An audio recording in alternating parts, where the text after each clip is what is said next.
Alright. What's going on, you guys? It's your boy 3 Stickity Stacks in this thing, baby, representing TKOG.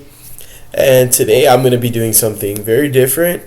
I thought about it actually like probably 10 minutes. Oh, that felt so good. 10 minutes after I woke up this morning. I've only been up for probably like an hour now. And I was like, man, what are like literally the best decks of all time? And so I went back and I researched. And fortunately for me, like, I've played all these formats and they progressively kind of get worse and worse and worse.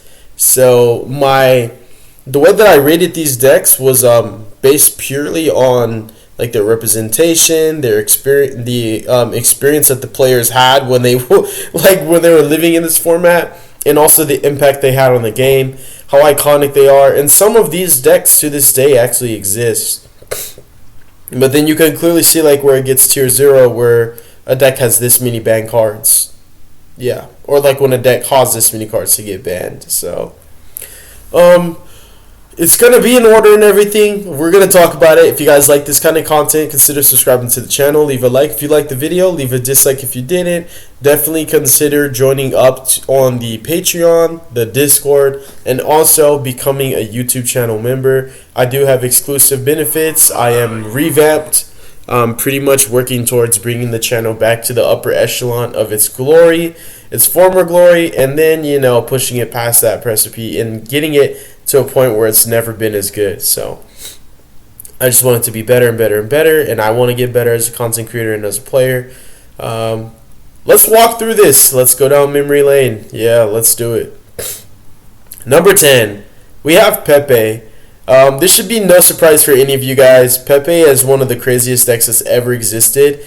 It was actually tier 0 like for a few weeks. It didn't really live that long. It's the most short-lived tier 0 deck of all on this list. It's one of the craziest, and it arguably could be placed higher, but because its format was so short-lived, it is the only tier 0 deck on this list that particularly sanctioned an emergency ban list.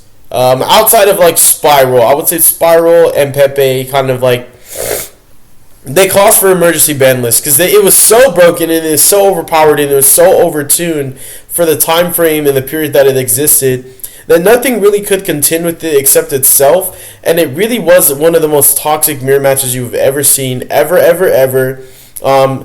This deck was around when Shockmaster was still a card, and this in and of itself is an FTK against everything. So if this card still existed to this day, there's too many decks that can abuse this, and this card existing would make like a lot of decks that can just spam outrank level 4 monsters easily. I'm sorry. It would make them able to like literally contend with anything in the format. So this card had to go, as well as these cards. Like, this deck is just so short-lived, and it's so unfortunate that we didn't really get to see more, but also it is very fortunate that it didn't last very long. But it was one of the most broken and unhealthy formats in the game.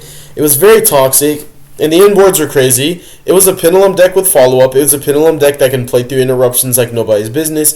It really was ahead of its time, and to this day, if Pepe was still at full power, I really think that it would still be a powerhouse, and it would be minimum probably considered still the best Pendulum variant to this day.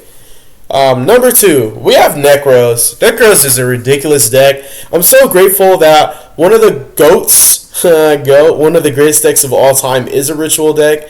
It is actually my favorite summoning mechanic. Necros broke the ritual summoning mechanic with their unique ritual spells, and the fact that the ritual monsters themselves were not bricks, but in fact some of them were starters, searchers, extenders, recovery cards, and protections. Necros have a lot of utility in their kit. Their base kit comes with a lot of hatred towards the extra deck monsters. They truly were like a deck that just wanted to ritual summon only, and they utilized the ritual monsters to access the extra deck, going into cards like Dweller, Emerald, and of course the infamous Lavalval Chain, which is currently banned right now, and I believe the TCG and the OCG may still have their chain, but it's currently banned for us, and it righteously so, because it was able to dump the Jin releaser of rituals, and this card in tandem with your Clausulus allowed you to what we call Jin lock your opponent, which was arguably more unfair than Shockmaster, but it's hard to tell. And like, this is the problem with Tier 0 decks. They have something proactive about them in some way, shape, or form that prevented very, very, very impactful and important interactions all across the playing field. People need either monster spells or traps to like activate to play. And then like, for the Jin releaser, there were a lot of decks that just like needed to special summon. And in the format where Necros existed, where Cleafor, and also, you know, you had Shaddolls, and you had also Yang Zings, which were not that great, I'm not going to lie. And you had Necros, and you had Infernoids. Like, you had these decks that were contentious amongst each other. And Necros truly was definitively the deck that like it warped the entire format around itself. Even though those decks were powerful, Necros truly were just like the GOAT in that format. They were so powerful, they were able to contend with every single deck in the room, and they really did take the meta by storm. And honestly, they topped more high caliber events than any other deck in its era. So I think Necros are goated and iconic for very many reasons. And to this day, I think that the fact that this deck still exists just really does show just how it survived the test of time. And no, it hasn't been competitive for a long time, but the fact that you're still able to play the deck, it really does give you like a truly, and I'm not gonna lie, it's euphoric, but also the fact that nostalgia is kind of borderline a drug. It truly does give you the chills and the feels. I like this deck a lot, and it deserves its spot. Number 8, we have Dinosaurs. I think Dinos are one of those decks where like people have mixed feelings about it. They either love it or they hate it. I'm kind of I don't know. I hated this deck for a long time because it did get one of my favorite cards, Denlong banned. So you guys know I'm pretty biased towards this deck in a negative way. However, I can't take away from the fact that it is an iconic deck and it has survived the test of time. And to this day, it still exists and it is very playable. However, Dinosaurs put up some of the most ridiculously overpowered boards to contend with. Every single deck on this list puts up overpowered boards that were not only difficult to break, but typically they had follow-up, and it took way too many non-engine cards to break them in the first place. Dinosaurs have one of the most broken hand traps, pseudo hand traps, slash starters and extenders. Just in general, like every deck wishes they had a miscellaneous source, and righteously so. Dinos are the only deck that has a card this unique, being a starter for its engine while also protecting its cards from being unaffected by any of your opponent's activated effects. This deck is very, very ridiculous. Dinosaurs, because of simply miscellaneous source existed, were able to make boards that were nigh impermeable to every single hand disruption. Miscellaneous source is not a fair card at all, and it really did put this deck in an echelon where the tier and caliber of this deck was so good, because no matter how powerful the deck it was going against, if it went first and it had miscellaneous source, it was able to make its boards for borderline free. And including this card being a going second card as well. It's so powerful, honestly. This deck was able to put up multiple disruptions. It was able to access the synchros, XYZs, and it was able to link summon. It was able to perform a lot of different summoning mechanics, while at the same time having main deck boss monsters like Pankratops and Ultimate Conductor Tyrannal, just truly putting this deck put the fear of God in a lot of people, and it's not really in a caliber where it has been in the past. It did also have access to Lost World, which is a really broken card. Putting a token on your opponent's field that really couldn't be destroyed or cleared was so good in that era, because it was able to counterplay cards like Infinite Impermanence, cards like cards like Lightning Storm, cards like Evenly Match against decks like Sky Striker, and even though it doesn't matter now, Cash Tira. It's such a big deal giving your opponent a token, but also the fact that like Lost World allowed you to chain block your cards and gave you targeting protection on top of miscellaneous swords being so broken. The deck literally was able to play freaking Solitaire. So there's different variations to the deck, and every variation is broken, and the deck is just really good, and to this day, it's still one of the most iconic and fearsome decks ever to exist. Number 6. Number 7. So this should come at no surprise to you guys that Sky Strikers is truly an iconic deck, and even though right now, currently in this format, it's not the greatest deck ever, in fact, a lot of these decks, none of these decks really, except for Tier Limits, or even Tier Limits and Dragon Links, and that should speak for itself that two of the decks on this list still currently right now are like one of the best decks, some of the best decks. Like, Sky Strikers really are one of the most favorable decks to ever exist. They're extremely fair, but what made this deck so powerful was not only was it like literally so uber consistent, but it had a utility its toolbox had so much utility. It was able to access cards to contend with every format and every single deck in the room, while also at the same time being able to plus harder than a lot of decks that it played against. And it really did have a lot of hatred predicated towards this specific matchup, and somehow, some way, with cards like Secret Village of the Spellcasters and Naturia Beast and Thunder Dragon, Colossus, you name it, and so many cards, Anti-Spell Fragrance, that really were Sky Striker hate. The deck consistently topped every single event it went to. It won multiple events. It topped YCSs. It won YCSs. It topped regionals. It won every single deck on this list did the same exact thing. But I'm pointing this out for Sky Strikers because Sky Strikers did it in a format where everybody was going after Sky Strikers. Like, people had so much hate in their side, in their main deck for this specific deck, and it was the best deck and one of the best decks for years and years and years. And Pepe didn't have that. Dinos did not really have that. Necros did not have that. Sky Strikers survived the test of time, and they truly are iconic. We know Raise Bay. They really are. It's just insane. I put up extra deck cards to kind of also symbolize these decks.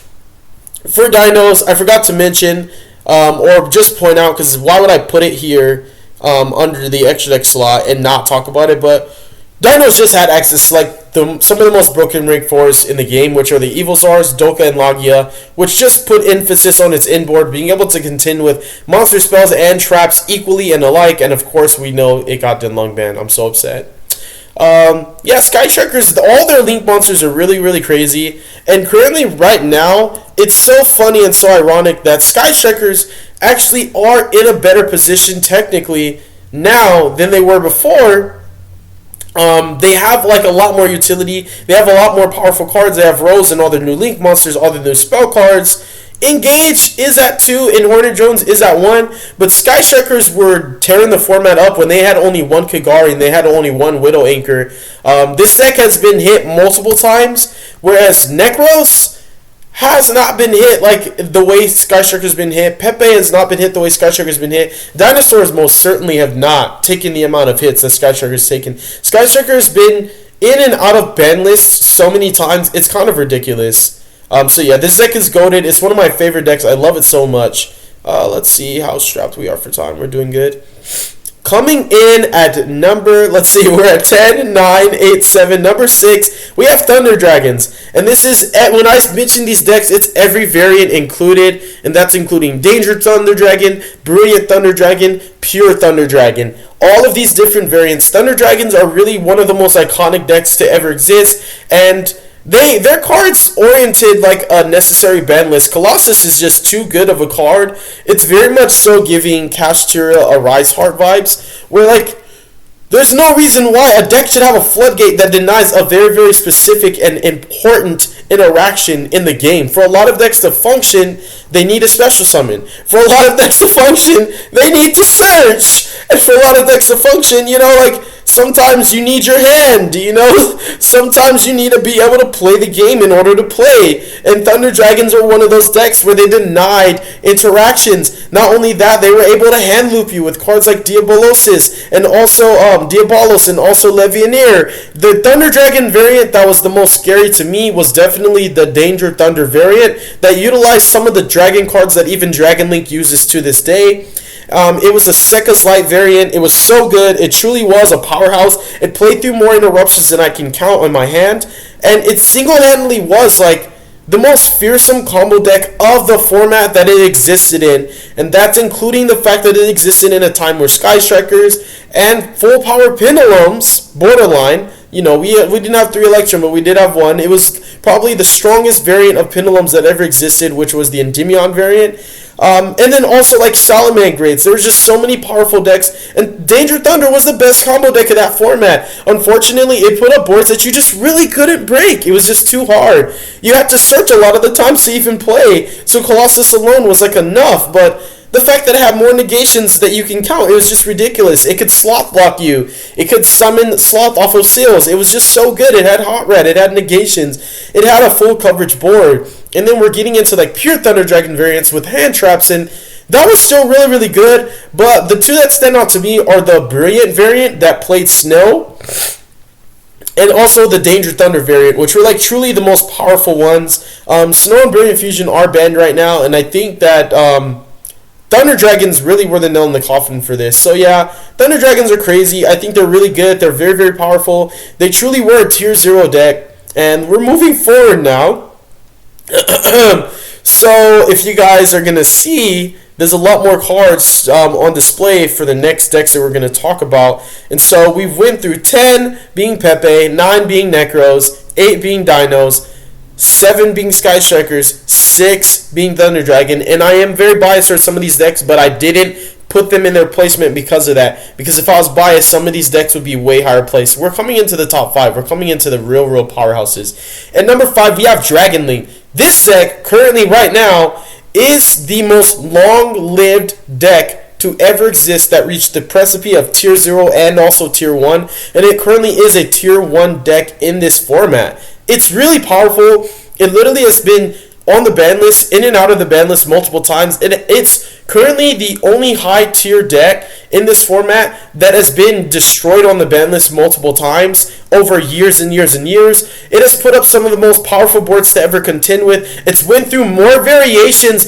and it's actually been diversified more times than any deck on this list. It literally has went through more variations than I can count. From Smoke Grenade and Hauki Firebax to like literally like summoning Sloth and Friends, to the Bistro variant that currently exists, to the Chaos Space variant. Like there's so many ways that you can play this deck, and it really is powerful, and it's like iconic and notorious for playing through so many disruptions, putting up some very, very powerful boards with very minimal cards required, while also being able to play a lot of non-engine. Dragon Link has really been one of the most powerful decks for an extremely long time, and I don't think it's going anywhere. I don't think Konami's ever going to touch this deck again. I think right now, bare bones is working with such little, it's working with so few of its most powerful cards, and a lot of it really does come from like just generically good dragon cards being splashed into what is not actually an archetype. I know that we call it Dragon Link, but really it's not an archetype. It's probably the most creative variant of all of the decks to exist, because all of the decks here, except for like maybe dinosaurs, they all stem from an actual archetype specific like basis. But like dinosaurs are just dinosaurs, and Dragon Link is just Dragon Link. It's just a dragon deck that Link summons a lot and is able to perform a lot of summoning mechanics. It's really, really powerful. It is able to hand loop. There's so many variants. You can actually go into like Omega Dispatcher lines to this day. But like in the time where Dragon Link existed, it actually was not better than it actually got better over time. That's what I'll say. The longer this deck existed, the more powerful it became. Probably one of the most cancerous variants was the Smoke Grenade of the Thief variant, which was in an era where like Infernobles and Adamantipator's and Dragon Links were like all iconically broken and powerful. But like Dragon Link existed in that format too. This deck existed in so many formats. It's crazy I'm like very, very proud to be a Dragon player right now, but it's crazy to say that like it's only number 5. It's won so many events. It has really a lot of accolades under his belt. Dragon Link definitely takes the cake at number 5. Coming in at number 4, we have Zodiac. Now, Zodiac is arguably the best deck of all time in a lot of people's eyes. It's been a tier 0 deck and a tier 1 deck multiple times. It has a lot of variations. I think my favorite variant was the Fusion sub, like with the Zodiac when the Broad Bull is actually searching out the Lunalight Black Sheep, and we were drawing multiple times, and we were getting into Norden. This deck really was so powerful because, like, a lot of these decks, do have 1 or 2 card combos. I want to say that, like, when we get down to here at the bottom of the tier, like when we get closer and closer to number 1, these decks get more and more powerful and difficult to contend with, because they really do have true 1 card full boards that gave you like everything. Like Sky Strikers need multiple cards. Dino needs multiple cards. Necros, Pepe needs multiple cards. Dragon Link does need multiple cards. It has one card starters and playmakers, but it needs multiple cards to play. Thunder Dragons never really had a one card combo. Like, they always had 2 card combos. Now, these are tier 0 decks that literally had full boards off of just one card. And the one card which got you so plus, like, Rapier is just broken. This card was broken. Like, Zodiac were really a problem. You knew it was a problem, like, with some of these decks were, like, taking up 70+% of the pie chart of representation in high caliber events. Zodiac is literally goated. You have the Kaiju variant. You have the Fusion Cell variant. You have an FTK. You have, like, the Infernoid variant. You had freaking Baobaboon and, like, going off of the Metaphors variant. Like, this deck was playing MX Saber Invoker. And, like, again, I know I'm doing a terrible job at representing the extra deck cards. But, like, Sky Striker, we talked about their extra deck cards a little bit. Thunder Dragons, we definitely emphasize on their extra deck cards. Going back to Dragon Link currently right now has, like, Bistio, Dispatter, and Borland, which it didn't have in the past. But what it did have in the past was access to Valkyrie Fireback and Link Cross and Seal. And the deck had so many powerful extra deck monsters, while also having main deck monsters that were powerful enough to be able to deal with boards without even using its extra deck. And now we're getting into, like, the I want to just call this yeah, I'm not gonna lie, dude. It's hard to put it at only number 4 because it's literally the GOAT. Zodiac is the GOAT. Zodiac is one of the best decks. When Dryden came to 1, Zodiac instantly returned to the format. Like, it literally came back, and, like, Zodiac Eldritch is one of the coolest decks that ever existed, and it had so much synergy just with Zeus and how Zeus was able to access both engines, getting access to your Zodiac cards and also your Eldritch engine at the same time. Zodiacs are just broken. They're so powerful. The fact that Dryden all it says is just pop a card, it doesn't make sense why it's bad, but you guys don't understand how it works with the deck. And Brawl Bull just cannot ever come back. This card cannot return. I think this card's more unfair and broken than Dryden is. So Zodiacs are just insane. Some of you guys probably have PTSD from Zoo format. Every deck that existed in that time always found a way. People were trying to incorporate Zodiac. So there were so many different Zodiac variants. It was so splashable. It's one of the most splashable engines or decks in the format, like in Yu-Gi-Oh! Period. In fact, when you look at the top 10, nothing is more splashable than Zodiacs. That was the problem. You could just play a small Zoo engine. You could just play, like, especially a deck that didn't need a normal summon. You could just throw in some Barassus and some Rapiers, and it was enough. It literally gave you it allowed you to insulate so much and have a higher ceiling just by throwing Zoo. It was like, what deck can I throw Zoo in? What deck can I not throw Zoo in? That was Zoo format in a nutshell. It was ridiculous. Coming in at number 3, this is tough because it was hard to pick Gokis over Spirals, because Spirals are literally the most cancerous and unfair, like, combo deck, if you ask me. But because of, like, the time frame in the era they existed, they were not able to access some of the more broken cards that, like, Goki were able to access. But at the same time, it's hard to say that Spiral isn't better than Goki, because, like, Spiral was able to do virtually everything that Goki can do. And, like, this is where, like, number 3 and number 2 are neck and neck. And the terms of, like, their ceiling, it's arguably just the same. These decks put up a you cannot play board. They were able to hand loop. They were able to X-Link and Ibly lock you. While at the same time having, like, their own utility and tools in their main deck that allowed you to just, like, break boards. Like, Tough Super Agent is just tough, bro. It's just too hard, bro. Like, literally, like, Quick Fix and Drone and just, like, stacking your opponent's deck was, like, a mechanic that no deck really did before, where you controlled what your opponent's top deck was. And why was that so broken? You guys could say, oh, that's not that insane. But you have to think, when you're able to play, that means your opponent already cannot stop you from playing. So when you're stacking your opponent's deck, you're not only getting information in the matchup. So, like, if your opponent doesn't scoop before drone resolves, then you already know what to side deck and how to side deck. But the fact that they could not top deck a card that allowed them to play, so, like, your board was never getting broken, and that was the problem with Spiral. And so Spiral is pretty much, like, arguably the most unfair deck of all time. Like, it's really just too good.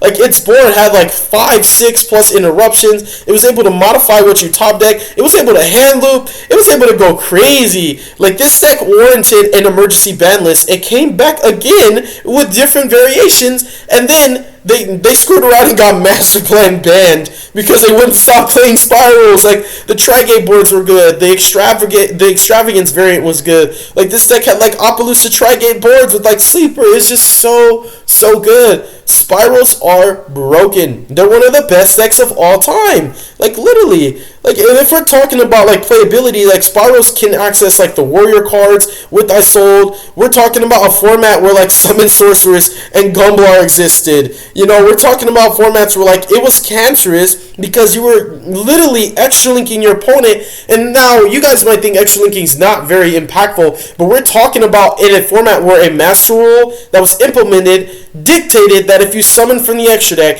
it had to be in the extra monster zone unless a link monster opened up arrows for you to play under.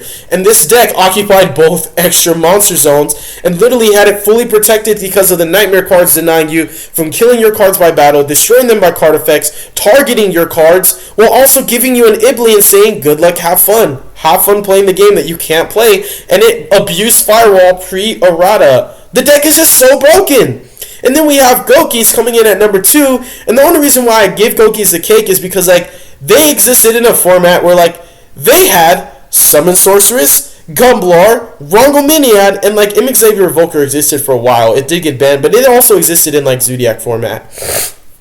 And also Rusty Bardiche and Assault, like they literally had like every powerhouse. Like, and they had access to all of the freaking like nightmare cards. Like, Go.K has done some of the most infamous and most borderline cancerous things like any deck can ever do. Like, when you're extra linking, you're putting up like multiple negations, you're locking your opponent out of special summoning, you're able to FTK your opponent. Like, Spirals were able to FTK too, but like Go.Ks were like also FTKing. They were also able to hand loop you with Gumblar. Like, they were able to like set up Rongominiad. Like, and this is no at the same time contentiously. Like, it was all throughout the time and era that like this deck continued to exist. It's very, very long lived, and Go.K, ironically enough, did not get a lot of its cards touched. It affected other archetypes and it got other cards banned, but it itself is still a very much playable deck.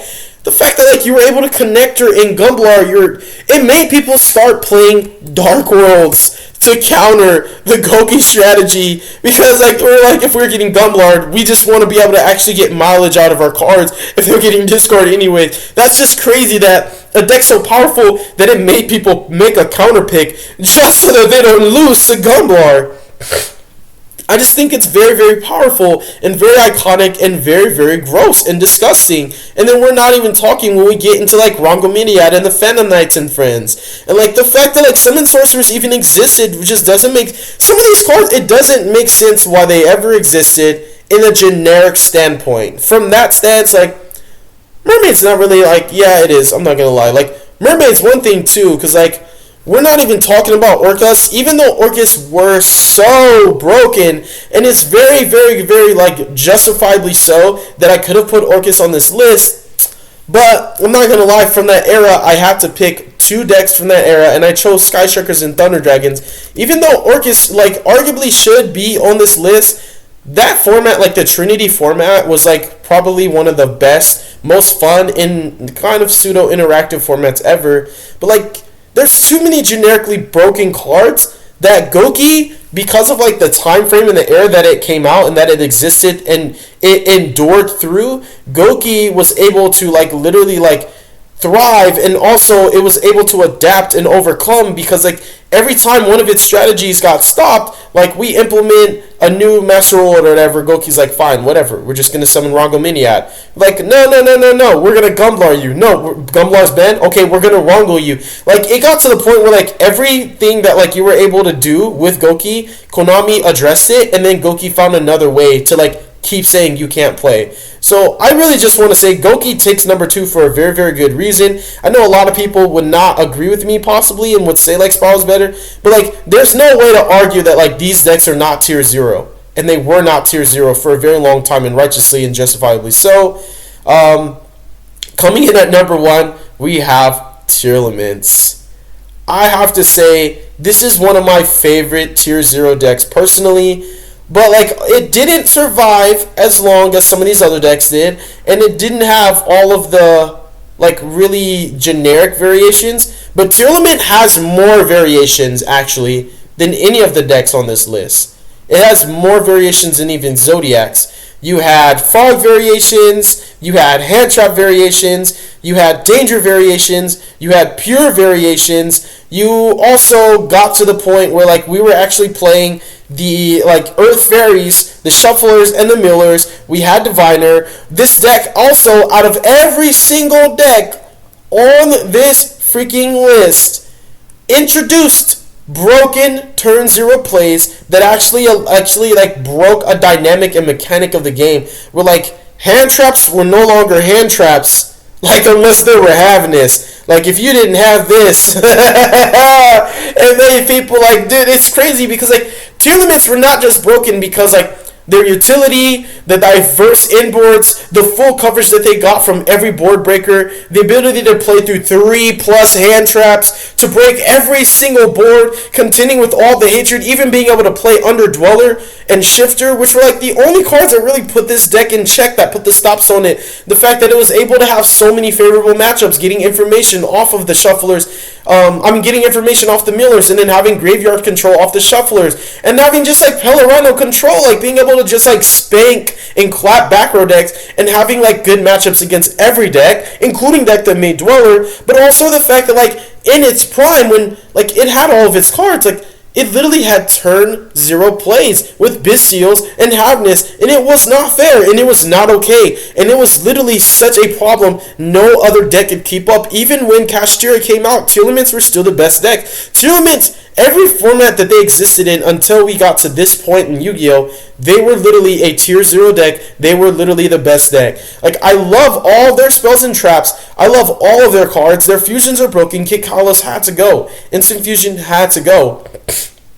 Like, it's crazy. Like, Rukalos, Kit Kalos, and also Kaleido Heart are all broken. Very powerful cards. But what I like the most about tier limit out of every single deck on this list is they are actually the most difficult deck to pilot.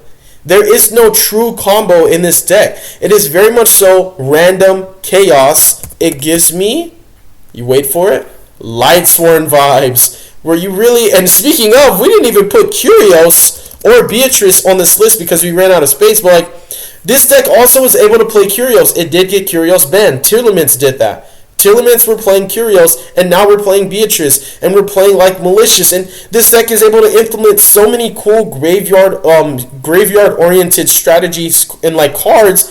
It really is like, it feels like it's just better. It's like the better Lightsworn deck. But also like the fact that tier limits can go from 0 to 100 out of nowhere. You can play through 4 disruptions, 5, and if the last card in your hand is like Diviner of the Heralds, for example, and you hit a mill 5, you can high roll back into the game, and that's just unfair, and you're able to do that right now. Like, its cards are so nerfed. Like, you have one of all the Millers and Shufflers and one of every important name, and like this deck high rolls like nobody's business. It is like literally, like I said, the most difficult deck to pilot on this list, and it's so rewarding. And in the format where tier limits were the best deck, like, it literally was predicated to the higher caliber of a player. Like, the better of a player you were, the better you would do, including in the mirror matches. This deck was just not okay. It is not okay. This deck still existing is not okay. Tier limits is just so good. Read these trap cards. Permanent Negation, Book of Moon, Omni-Negate, without even getting into the fact that we can summon like everything we want, including Totally Awesome, Baron de Fleur, Warlord Savage. This deck can do any and everything that it wants to, and if these cards existed, tier limits could use these too! Tier limits could use all of these cards! Like, this is crazy! This deck is so good! It's the best deck to ever exist, if you ask me. It literally takes number 1 by a landslide. If these decks were at full power and they existed at the same time that tier limits was at full power, I am very, very confident that tier limits would still be better than all of them. There is no way that this deck ever was warranted to exist. Look at the utility that this deck has. It has so much coverage. Oh my, I need to stop. This deck is just broken. Broken. Tier limits are not okay. Okay? They're not okay. They're the best deck of all time. They're iconic. They are goated. This is my pick. This is what I believe. Comparatively speaking, when you think of all of these decks, And what they have to offer, Tearlaments has very similar elements. It has proactive aspects to it. It is able to deny the opponent from playing. It is able to prevent certain actions from occurring. But then reactively, none of these decks had turn 0 plays. None of them had turn 0 plays. And of course, warranted, Bystials did exist in the time frame where Tearlaments were the best decks. But also they had their own turn 0 plays. It's too good, you guys.